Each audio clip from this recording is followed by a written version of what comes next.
কোনো হাদিসে এরকম নাই যে ফজরের নামাজ মসজিদে পড়তে গেল আসার পথে যাওয়ার পথে ঝগড়া করে নাই তাইলে তার সওয়াব হবে, এরকম কোনো হাদিস আছে? আপনারা তো ফাজাইল আমল পড়েন, বয়ান শুনেন, এমন কোনো হাদিস আছে? নাই। কিন্তু হজের বেলা এটা কেন বলা হইল যে ঝগড়া করবে না, মারামারি করবে না, তার হজ কবুল হবে? কোনো মসজিদে কোনোদিন লেখা থাকে না যে এখানে ধূমপান করা নিষেধ। কেন? মানুষের ব্রেন কখনো এত খারাপ হয় না যে এখানে সিগারেট কেউ ধরাবে। হজের ব্যাপারে যেহেতু আল্লাহর রাসূল এটা বলছেন, তার মানে এইখানে ঝগড়া হওয়ার সমূহ সম্ভাবনা আছে। কেন আছে? একটু মিলান। যারা ফার্স্ট এই প্রোগ্রামে এসে বসছে 11টা বাজে বা 11:15 বাজে, ওই মানুষটাই কিন্তু এখন একটু একটু ধৈর্যের থেকে সরে যাইতেছে, ঠিক কিনা বলেন? আর সেই জায়গায় বাসা থেকে হজ ক্যাম্প থেকে বিমান, বিমান থেকে এয়ারপোর্ট, এয়ারপোর্ট থেকে হোটেল, এই দীর্ঘ জার্নির পরে আবার যদি থাকে ডায়াবেটিস, আবার যদি বয়স বেশি হয়, তাহলে মিজাজ ঠিক থাকার কথা? অবশ্যই ঠিক থাকার কথা না। তখন আমার কাছে ভালো কথাও খারাপ লাগবে। এজন্য আল্লাহ রাসূল সাল্লাল্লাহু আলাইহি ওয়াসাল্লাম বলছেন যে এখানে ঝগড়া করা যাবে না, এখানে বকাঝকা করা যাবে না। আরো বড় কথা হচ্ছে, এমন একটা ইবাদত আছে যে ইবাদতের পুরস্কার সরাসরি জান্নাত। সেটা কি? ইন্নামা ইউওয়াফাস সাবিরুনা আজরাহুম বিগাইরি হিসাব। আল্লাহ তাআলা বলেন যে সবর এত বড় একটা সওয়াব, এত বড় একটা আমল, যেটার রেজাল্ট হচ্ছে সরাসরি আল্লাহর জান্নাত। তাহলে প্রিয় ভাই, আমি যখন হজে যাব, কারো যদি জীবনে হজ ফরজ হয়, প্রথমবার সে হজে যাওয়ার সময় মারা যায় অথবা সেখানে মারা যায়, তাহলে আল্লাহ পাক তাকে শহীদের মর্যাদা দান করে। এবং যদি ফিরে আসে তাহলে গাজীর মর্যাদা দান করে। তাহলে আপনারা বলেন, যারা 71-এর মুক্তিযুদ্ধ দেখছেন অথবা যুদ্ধের কথা শুনছেন, যুদ্ধ জেহাদ এটা কি অনেক সহজ জিনিস না কঠিন জিনিস? জেহাদের মতো সওয়াব হজের মধ্যে পাওয়া যাবে, তাহলে হজটা কি আরামের হবে না কষ্টের হবে? কষ্টের হবে। জেহাদের সওয়াব এটার মধ্যে কেন? ওলামায়ে কেরাম বলে, জেহাদে মানুষ সবাই এক ইউনিফর্ম পরে, এক পোশাক পরে। হজের মধ্যেও সকলের ইউনিফর্ম পোশাক একটা। জেহাদের ময়দানে যাওয়ার জন্য মানুষ তার বাড়িঘর ছেড়ে রওনা হয়, এখানেও তার বাড়িঘর ছেড়ে সে রওনা হয়। জেহাদের ময়দানে মানুষ একজন সেনা প্রধানের নেতৃত্বে জেহাদ করে, যুদ্ধ করে। হজের জন্য মানুষ একজন আমিরুল হজ্জাত অথবা সেইখানের একজন আমিরের অধীনে খুতবা শুনে হজ করে পরিচালিত হয়। এজন্য আল্লাহ তাআলা হজ করলে বান্দাকে জেহাদের সমান সওয়াব দিয়ে দেয়। এই সওয়াবগুলো তো আমাকে অর্জন করতে হবে। কিভাবে অর্জন করতে হবে? ওয়ামান দাখালাহু কানা আমিনা, যে হারাম শরীফে প্রবেশ করবে সে নিরাপদ। সেখানে একটা মাছি মারা যাবে না, একটা পিপিলিকা মারা যাবে না। যেই জায়গায় একটা মাছি মশা মারা নিষেধ, সেখানে মুআল্লিমকে মনের স্বাদ মিটায়া, হাউস মিটায়া বকাবাজি করা যাবে? তার কোনো একটা কাজ আপনার অপছন্দ হইতে পারে, সে আপনার উপরে জুলুম করতে পারে, মানুষ হিসেবে হইতেই পারে। এটার যথাযথ স্থান আছে, এটার যথাযথ সময় আছে। নিজের নাক কেটে অন্যের যাত্রা ভঙ্গ তো করা যাবে না। আমার ইবাদত নষ্ট করে তো সেটা করা যাবে না। আজকের জোহরের নামাজে যদি আমরা ভুল করি, আগামীকালকে যদি টের পাই যে আজকের জোহরের নামাজ ভুল হয়েছে, তাহলে সবার ফোন নাম্বার আছে, আমরা ফোন দিয়ে বলতে পারবো যে আপনারা গতকালকের জোহরকে কাজা করে নেবেন। কিন্তু হজের মৌসুমে গিয়ে হজের কোনো একটা ফরজ যদি ছুটে যায়, আপনি যদি দেশে আসার পর সেটা জানেন বা ওইখানেই জানেন, এটার কোনো সমাধান আছে? আবার বাংলাদেশ থেকে গিয়ে আপনার হজ করতে হবে। সুতরাং সামান্য বিষয়ে, অল্প বিষয়ে মিজাজ খারাপ করে অথবা নিজের মুখ খারাপ করে নিজের আমলকে, নিজের ইবাদতকে নষ্ট করার কোনো সুযোগ নেই। আপনি যাচ্ছেন কোথায়, এটা একটু মাথায় রাখেন। আল্লাহ বলেন, ইন্না আউওয়ালা বাইতি উযিয়া লিন-নাস লাল্লাযী বিবাক্কাতা মুবারাকান ওয়া হুদাল লিল আলামিন। সারা পৃথিবীটা পানি ছিল, সেই পানির মাঝখানে তাফসীর ইবনে কাসিরের মধ্যে আসছে, পুরা সমুদ্রের একটা জায়গা আল্লাহ তাআলার কুদরতি নজর পড়ছে, সেখানে সমুদ্রের একটা ঘূর্ণন সৃষ্টি হয়েছে। সর্বপ্রথম যেই মাটিটা সমুদ্র থেকে ভেসে উঠছে, সেখানে আল্লাহ পাক খানায়ে কাবা নির্মাণ করে দিয়েছে। অর্থাৎ ভূতাত্ত্বিকদের গবেষণা হলো, খানায়ে কাবার নিচের যেই মাটি, ওইটা পরীক্ষা করলে দেখা যায় পৃথিবীর সবচেয়ে পুরাতন মাটি এটা, পৃথিবীর সবার মাঝখানের জায়গা এটা। এমনকি খানায়ে কাবার এই জায়গাটা এত বরকতপূর্ণ, এই খানায়ে কাবার এই জায়গাটা এর ঠিক সোজা উপরে চতুর্থ আসমানে বাইতুল মামুর, যেখানে ফেরেশতাদের খানায়ে কাবা, সেখানে একসাথে 70,000 ফেরেশতা তাওয়াফ করে। 70,000-এর জামাত চলে গেলে কিয়ামতের আগ পর্যন্ত ওই 70,000-এর আর সিরিয়াল পাওয়ার কোনো সম্ভাবনা থাকে না। আল্লাহ তাআলার এত ফেরেশতা, ঠিক তার উপরে আল্লাহ তাআলার আরশ। তার মানে যদি আরশে আজিম থেকে একটা মার্বেল এভাবে ছেড়ে দেওয়া হয়, সেটা বাইতুল মামুরের ছাদে পড়বে। বাইতুল মামুরের ছাদ থেকে ছেড়ে দিলে সেটা খানায়ে কাবার ছাদে পড়বে। অর্থাৎ আল্লাহ তাআলার আরশে আজিম থেকে সরাসরি রহমত প্রতি মুহূর্তে মুহূর্তে খানায়ে কাবার ছাদের উপরে পড়তেছে। সেখানে আপনি শুধু তাকায়া থাকবেন, 20টা করে রহমত আপনার উপর নাজিল হবে। সেখানে সালাত পড়বেন, 40টা করে রহমত আপনার উপর নাজিল হবে। আর আপনি তাওয়াফ করবেন, আপনার উপর 60টা করে রহমত প্রতিনিয়ত বর্ষণ হইতে থাকবে। এরকম একটা জায়গায় আপনি যাবেন। বলে পৃথিবীর কোন একজন মানুষকে যদি জিজ্ঞেস করা হয় তোমার সারা জীবনের সবচেয়ে সুন্দর মুহূর্ত কোনটা, তার উত্তর হবে যে আমি যখন সর্বপ্রথম খানায় কাবা দেখছি। যারা দেখেছেন তারা অবশ্যই সাক্ষী দিবেন, সর্বপ্রথম খানায় কাবা দেখার চাইতে আনন্দের মুহূর্ত এই পৃথিবীতে কোনো মানুষের জন্য আর হইতে পারে না। দেখে যা দোয়া করবেন আল্লাহ তাআলা কবুল করবেন আপনার জন্য। খানায় কাবা তওয়াফ করার সময় কাবা শরীফের দিকে তাকিয়ে থাকার কোনো নিয়ম নেই। কাবা শরীফের দিকে তাকিয়ে থাকবেন অন্য সময়, ওই সময় হয় সামনের দিকে তাকিয়ে থাকবেন, না হয় নিচের দিকে তাকিয়ে থাকবেন। এই যে খানায় কাবার যে সওয়াব, এটা পৃথিবীর আর কোথায় হাসিল হবে? কোনো জায়গা আছে? কোনো জায়গা নেই। আরাফার ময়দানে অবস্থান করার সময় আসর থেকে মাগরিব, সারা পৃথিবীর শুরু থেকে শেষ পর্যন্ত আর কোনো সময় এত দামি নাই আরাফার ময়দানে আসর থেকে মাগরিবের যে দাম। এমনকি আরাফার ময়দানের পাশে শয়তান তার শরীরের কাপড় জামা সব ছিঁড়ে ফেলে। কেন? যে ওই দিন আল্লাহ তাআলা মানুষকে ক্ষমা করতে করতে এত বেশি ক্ষমা করে, তো শয়তান ভাবে আমার সব শয়তানি তো ব্যর্থ হয়ে গেল। সুবহানাল্লাহ। এমনকি আল্লাহ রাসূল সাল্লাল্লাহু আলাইহি ওয়াসাল্লাম বলেন যে আল্লাহর রাসূল আল্লাহ তাআলার কাছে এই আরজি পেশ করছেন, আল্লাহ আমার উম্মতের হুকুকুল্লাহ যেটা আপনার সাথে সংশ্লিষ্ট সেগুলো তো আপনি মাফ করবেন, যেটা আপনার বান্দাদের সাথে সম্পর্ক সেটাও আপনি মাফ করানোর ব্যবস্থা করে দেন। সুবহানাল্লাহ। তাহলে এক নাম্বার হচ্ছে হজ হবে কার জন্য? আল্লাহর জন্য। এটা দুনিয়ার মানুষ আমাকে হাজি বলবে, দুনিয়ার মানুষ আমি হজে গেলাম এটা জানলো কি জানলো না এটার সাথে আমার কোনো সম্পর্ক নাই। হজ হবে একমাত্র আল্লাহ তাআলার জন্য। 2 নম্বর হজটা হবে সুন্নাহ সম্পর্কিত, পুরাপুরি সুন্নতের মুআফিক অনুযায়ী হজ করতে হবে। তবে এখানে একটা কথা আছে, এখন ইউটিউবের যুগ, এখন সোশ্যাল মিডিয়ার যুগ, মানুষ অনেক সচেতন। আপনি দেখলেন এই জায়গায় এটা করা মুস্তাহাব, কিন্তু মুআল্লিম সাহেব বলল যে এই মুস্তাহাবটা আদায় করতে গেলে আমাদের হারিয়ে যাওয়ার সম্ভাবনা আছে, বিপদের সম্ভাবনা আছে। ওই সময় আপনি ওই মুস্তাহাব পরিত্যাগ করবেন, না হলে ডিসিপ্লিন ঠিক থাকবে না। যেই সময় মিনা মুজদালিফা যাওয়ার কথা, এই সময়গুলো অনেক সময় প্রশাসনিক জটিলতার কারণে একটু হেরফের হয়।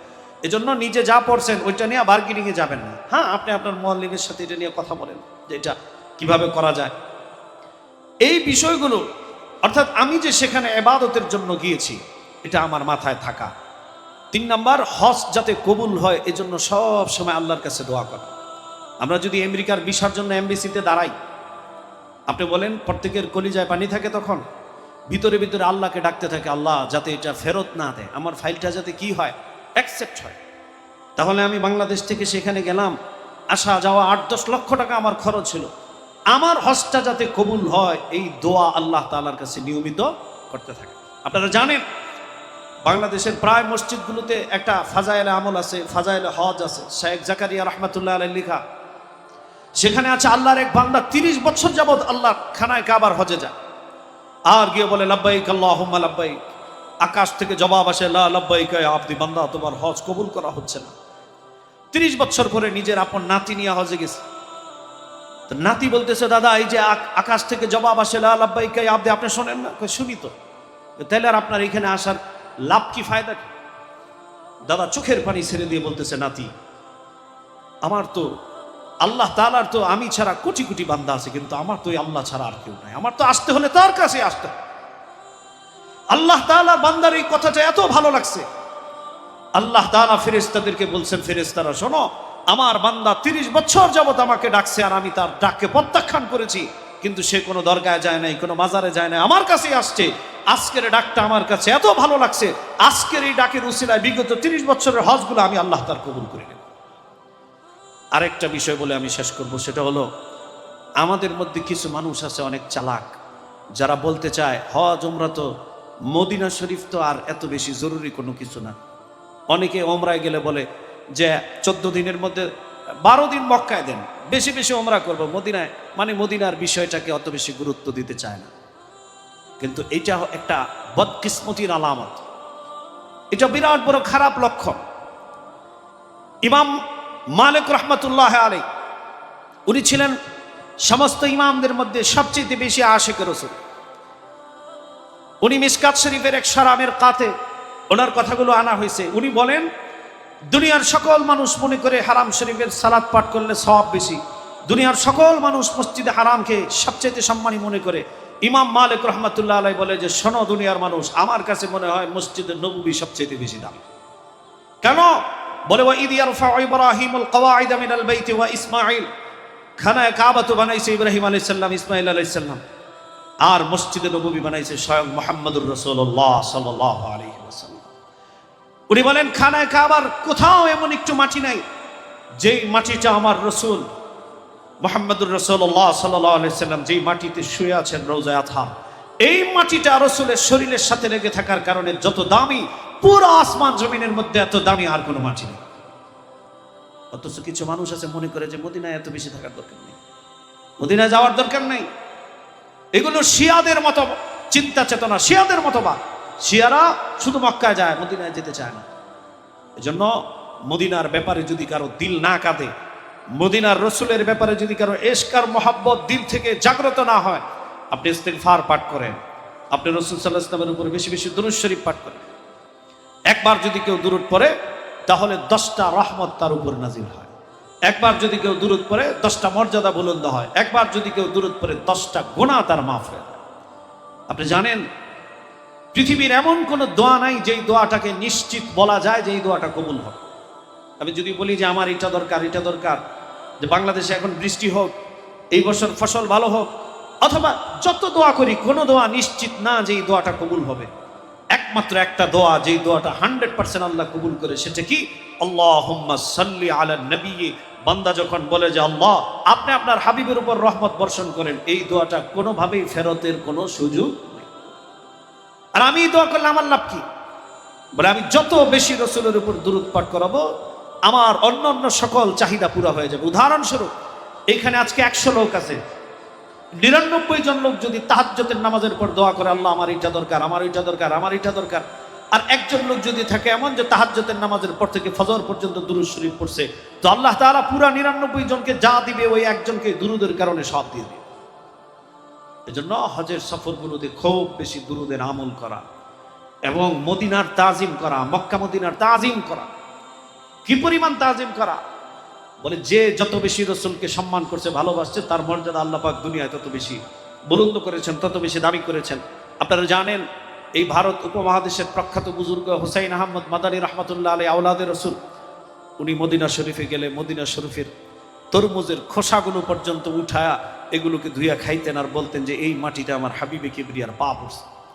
এখনো এমন মানুষ আছে যারা মদিনায় গেলে স্যান্ডেল ব্যবহার করতে রাজি হয় না, যারা মদিনায় স্যান্ডেল পড়তে পারে না, তাদের কাছে মনে হয় যে এই মদিনার মাটিতে আল্লাহর রসুল শাহিদ আছে। হযরত ওমর রাদিয়াল্লাহু তাআলা দোয়া করতেন, আল্লাহুম্মা রযুকনি শাহাদাতান ফি সাবিলিক, আল্লাহ আপনি আমাকে আপনার রাস্তায় শহীদ হওয়ার জন্য কবুল করেন। ওয়াজআল মাউতি ফি বালাদি রাসূলিক, আল্লাহ আমার মৃত্যুটা আপনার নবীর শহরে দেন আল্লাহ। এরকম আবেগ ছিল তাদের। ইমাম মালিক রাহমাতুল্লাহ আলাইহি মদিনার বাইরে কখনো যাইতেন না, ভয়ে যে আমি যদি মদিনার বাইরে যাই তাহলে সেখানে যদি আমার মৃত্যু হয় তাহলে তো আমি আর রসুলের কাছে আমার দাফন হইল না। একবার স্বপ্নে আল্লাহর রসুলকে বলতেছেন, ইয়া রাসূলুল্লাহ আমি কি এই বছর হজে যাব? যদি হজে যাই সেখানে যদি আমার মৃত্যু হয়, আপনি একটু নিশ্চয়তা দেন আমার মৃত্যুটা মক্কায় হবে না, তাহলে আমি হজে যাব। আল্লাহর রসুল এভাবে 5টা আঙ্গুল দেখাইছেন, 5টা আঙ্গুল প্রদর্শন করছেন। ইমাম মালিক রাহমাতুল্লাহ আলাইহি তো কিছুই বুঝেন নাই। মুহাম্মদ ইবনে সিরিন রাহিমাহুল্লাহ এর ব্যাখ্যা করছেন, ইন্নাল্লাহা ইনদাহু ইলমুস সাআহ ওয়া ইউনাজ্জিলুল গায়স ওয়া ইয়ালামু মা ফিল আরহাম ওয়া মা তাদরি নাফসুম মাযা তাকসিবু গাদা ওয়া মা তাদরি নাফসুম বিআইয়ি আরদিন তামুত। জয় ইমাম মালিক, তোমাকে আল্লাহর রাসূল এই 5টা আঙ্গুল দেখায় বুঝাইতে চাইছেন যে কখন বৃষ্টি হবে, মায়ের রেহেমের সন্তান কি পুরুষ না মহিলা, কিয়ামত কখন হবে, কার কোথায় মৃত্যু হবে, আগামী কালকে কি হবে। অর্থাৎ এই 5টা গায়েবের বিষয় আল্লাহ তাআলা ছাড়া আমি রাসূল নিজেও জানি। তাহলে ইমাম মালিক রাহমাতুল্লাহ আলাইহি নবীর প্রতি আর মদিনার প্রতি কত বেশি প্রেম ছিল। আর একটু গভীর কথা, ইমাম আবু হানিফা রাহমাতুল্লাহ আলাইহি উনি ওনার যত মাসালা গবেষণা করছেন, অনেক মাসালার ক্ষেত্রে দেখা গেছে হাদিসটা বুখারী মুসলিমে নাই।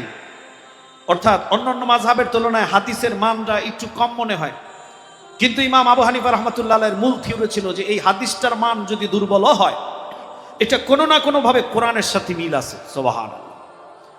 আর ইমাম মালিক রাহমাতুল্লাহ আলাইহির একটা মূলনীতি ছিল যে কোরআন হাদিসে থাকার পরে উনি ফার্স্ট চয়েস করতেন যে এই আমলটা রসুলের মদিনাবাসীদের সাথে মিল আছে কিনা। সুবহানাল্লাহ। এজন্য প্রিয় ভাই, এই হজ যেন আমাদের শুধু জার্নি না হয়, শুধু একটা নিছক সফর না হয়, এটা যাতে একটা ইবাদতের একটা বিরাট মাধ্যম হয়। আর একটা কথা, হজ কবুল হইল কি হইল না এটা বুঝবেন কিভাবে? এই যে আমরা রমজান মাসে লাইলাতুল কদর কোন দিন হইল আলামত বয়ান করি, হজ কবুলের আলামত কি? হজ কবুলের অন্যতম আলামত হচ্ছে একজন হাজী সাহেব হজে যাওয়ার আগে শুধু জুমার নামাজ পড়ে। মনে করেন হজ থেকে আসার পরে যদি সে 5 ওয়াক্ত নামাজও পড়ে, তাহলে বুঝতে হবে এই হাজী সাহেবের হজ কি হয়েছে? কবুল হয়েছে। একজন মা, একজন বোন, সে হজে যাওয়ার আগে স্বামীকে খুব ধমক দেয়, কঠিন করে কথায় কথায় প্লেট আছাড় মারে, হজ থেকে আসার পরে যদি দেখে স্বামীর সাথে আচরণ ভালো হয়েছে, বুঝতে হবে হজ কবুল হয়েছে। একজন বাংলাদেশে থাকতে মনে করেন মানুষ ঠকানোর অভ্যাস ছিল, মানুষের উপর জুলুমের অভ্যাস ছিল, কিন্তু হজ থেকে আসার পরে পরিস্থিতিটা এমন হয়েছে, আশপাশের লোকজন বলে যা না এই লোক হজ থেকে আসার পরে পরিবর্তিত হয়েছে, তার আগের জীবন আর এখনের জীবন যে চলাফেরা সেটার মধ্যে আমূল পরিবর্তন হয়েছে, তাহলে বুঝতে হবে হজ কবুল হয়েছে।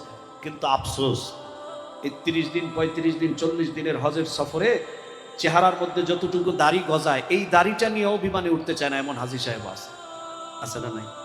এটার ওই দেশেই ক্লিন শেভ করে আসে। কষ্ট পাইতেছেন?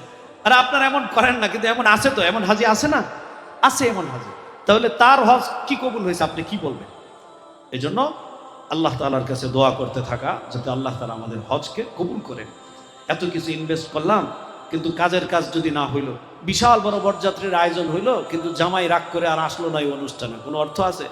আপনি এত সুন্দর ব্যাগ কিনলেন, এত সুন্দর এহরাম পরলেন, সব দামি দামি হোটেল বুকিং দিলেন, ভালো ট্রান্সপোর্টের ব্যবস্থা করলেন, কিন্তু মূল যেই কাজ সেটাই যদি না হয়, সেটা পুরা আগাগোড়াই আপনার লস। আর যদি আপনার কোনো কারণে কষ্টের মধ্যেও আপনি পড়েন, কিন্তু আপনার মূল উদ্দেশ্য হাসিল হয়, তাহলে অবশ্যই আপনি সফল। আল্লাহ তাআলা আমাদের সকলকে হজ্জে মাবরুর নসিব করেন, সকলে বলে আমিন।